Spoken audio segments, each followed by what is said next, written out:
Hello everyone, welcome to our channel సాహితీ అవినాష్. రొటీన్గా కాకుండా డిఫరెంట్గా చేయాలనుకున్నప్పుడు ఏం చేయాలని ఫ్రిడ్జ్ ఓపెన్ చేస్తే ఫ్రిడ్జ్లోనేమో పాలకూర ఒకటే కనిపించింది. సరే పాలక్ కర్రీ చేద్దాం అనుకున్నాను.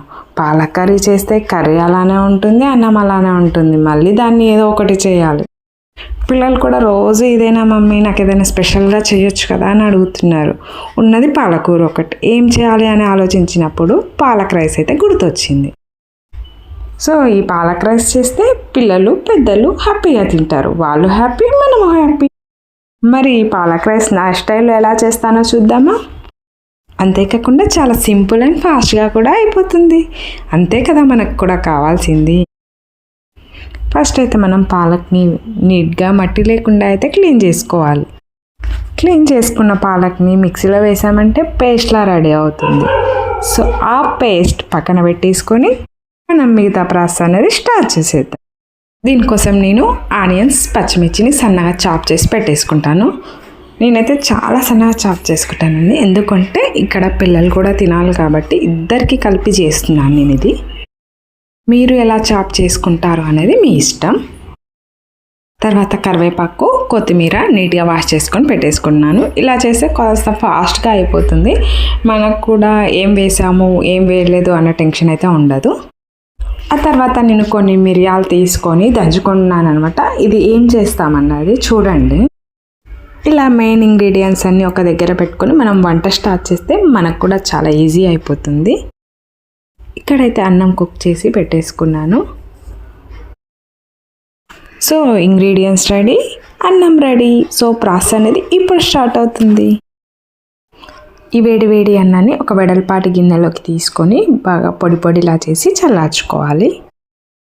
అన్నం అయితే చల్లారిపోయింది. ఇప్పుడు ప్రాసెస్ అయితే స్టార్ట్ చేసేద్దాము. ఇప్పుడు ఒక ప్యాన్ని తీసుకొని దాంట్లో ఆయిల్ వేసుకొని ఆవాలు, జీలకర్ర, పచ్చిమిర్చి, ఆనియన్స్, కరివేపాకు ఇవన్నీ వేసి వేయించుకోవాలి. ఆనియన్స్ వేయడానికి ముందే మనం పచ్చిమిర్చి, కరివేపాకు వేసి వేయించుకుంటే అవి బాగా క్రిస్పీ అయ్యి మనం తినడానికి కూడా బాగుంటాయి. పాలకూర రైస్ చాలా రకాలుగా వండుతారండి. మనం కిచిడి లాగా చేసుకోవచ్చు, ఇలా పేస్ట్ చేసి కూడా చేసుకోవచ్చు. చాలా బాగుంటున్నాయి రెండు కూడా. ఇంకా వంట చేస్తూ ఉంటే ఆర్యన్ వచ్చేసాడు. ఇంకా వాడిని ఎత్తుకొని చేయాల్సి ఉంటుంది.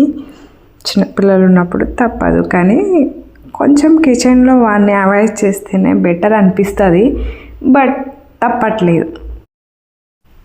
ఇంకా కొత్తిమీర వేయలేదండో, ఇప్పుడు కొత్తిమీర కూడా వేసేద్దాము, ఒక మంచి ఫ్లేవర్ అయితే వస్తుంది. నెక్స్ట్ మనం అల్లం, ఎల్లిపాయ వేసుకుంటున్నాము. ఇప్పుడు మన మెయిన్ ఇంగ్రీడియంట్ పాలకూర అయితే వేసేసుకుందాము. పాలకూర చాలా ఇంపార్టెంట్ అండి, పిల్లలు కానీ పెద్దల లైఫ్లో కానీ పాలకూర ఖచ్చితంగా ఉండాలి. చాలా హెల్త్ బెనిఫిట్స్ అయితే ఉంటాయి పాలకూర వల్ల. కంటి చూపుకు మంచిది, హెల్త్ బెనిఫిట్స్ కూడా చాలా ఉంటాయి. ఖచ్చితంగా మీ డైట్లో అయితే పాలకూర డెఫినెట్గా యాడ్ చేసుకోండి. చూస్తుంటే గ్రీన్ కలర్లో చాలా టెంప్టింగ్గా ఉంది కదా. ఇప్పుడు మనం దీన్ని దగ్గరికి అయ్యేంత వరకు ఫ్రై చేసుకోవాలి. స్మెల్ అనేది పోవాలి, పచ్చి స్మెల్ అనేది పోయేంత వరకు అయితే మనం దగ్గరికి చేసుకోవాలి. కాస్త దగ్గరికి అయితే వచ్చింది. దాంట్లో ఉప్పు, కారం, చిటికెడు మసాలా అయితే వేసుకోవాలి. ఇట్లా మంచిగా స్మెల్ పోయేంత వరకు అయితే వేయించుకోవాలి. పాలకూర అయితే మంచిగా ఉడికేసింది. ఇప్పుడు మనం దాంట్లో రైస్ వేసుకుందాము. రైస్ వేసుకొని ఒక్కసారి కలిపారంటే అదిరిపోద్ది అన్నమాట. లాస్ట్లో చిటికెడు మిరియాల పొడి అయితే వేసాను. ముందు దంచుకొని పెట్టుకున్నాను కదా, ఆ మిరియాల పొడి వేసాను.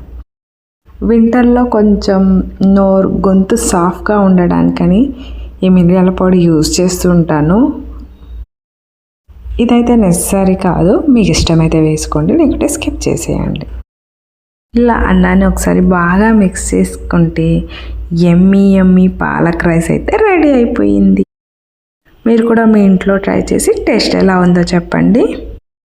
సో పాలకూర తినని వాళ్ళకైతే చాలా యమ్మీగా ఉంటుంది. ఇలా చేసి పెడితే వాళ్ళు కూడా ఖచ్చితంగా అయితే తింటారు.